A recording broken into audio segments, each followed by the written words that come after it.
In September 2024, I cycled over 1,400 kilometers down the Rhine River for 3 weeks to explore how local actions to restore and protect the river can benefit the ocean.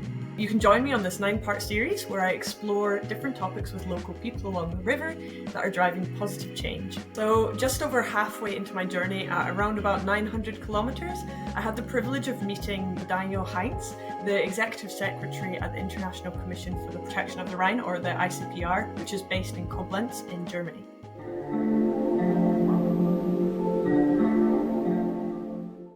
All the children learned in school that water is really a cycle. The rain falls from the clouds, then it goes into the river system as discharge into the ocean. By evaporation, then you have clouds again, and it's so normal. And yeah, just keep in mind that the river system doesn't know any borders, doesn't know any national frontiers. So if you have pollution, it goes across the borders. It goes into the sea, and you have to deal with it and find solutions together.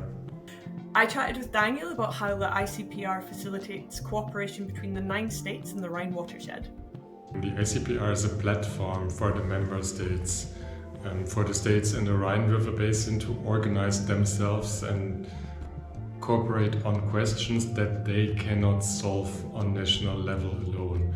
For example, migratory fish, but also pollution in the river, because the river knows no national borders and you have to manage the river system as a whole. So the ICPR was established in 1950 when all the countries realised that they can't solve their hydrological and ecological problems on their own, and they realised they need to collaborate. Our main work is based on the contribution from national experts.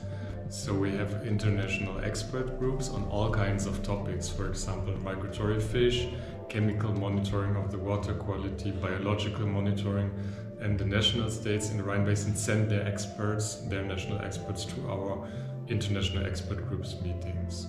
But we also cooperate with other organizations like the OSPAR and the organizations responsible for the North Sea, for the Wadden Sea, and for the salmon living in the Atlantic Ocean, because all those topics, they are connected.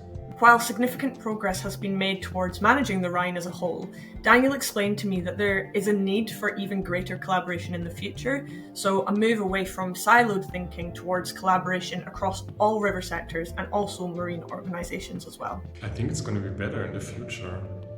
I mean, there are improvements in the past already.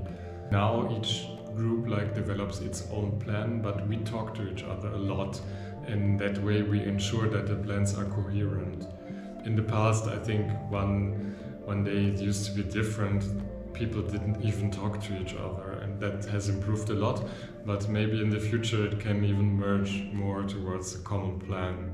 Just think of those young protesters and their slogan, "There is no life on a dead planet, there is no economy on a dead planet." So all the economical actions have an impact, and if they have a negative impact on ecology, it's also a cost in money that you have to include in the calculations. The connection between river health and ocean health is no more apparent than in the fish migration between the river and the sea. We are now dealing with migratory fish. The salmon returning numbers are not as expected, and experts trying to find out the reasons. And of course they also look into the marine environment, because if the problem is in the marine environment, you have to tackle it there. But I think there are some hints now that, because numbers are developing very well in Denmark, that the marine is a factor, but probably not the biggest one. And if you have such kind of study and investigation, you cannot just look until the herring fleet in the Netherlands in the estuary and then stop. If this animal has a life cycle that includes the ocean, you have to look at the whole. Fish migration is one of the clearest examples of how the health of our rivers and ocean is connected. So you can tune in next time to hear from Rudy Bosinger about the river restoration and conservation projects that are being carried out by the Worldwide Fund for Nature, or the WWF, in Switzerland, which are supporting migratory fish populations in the Rhine.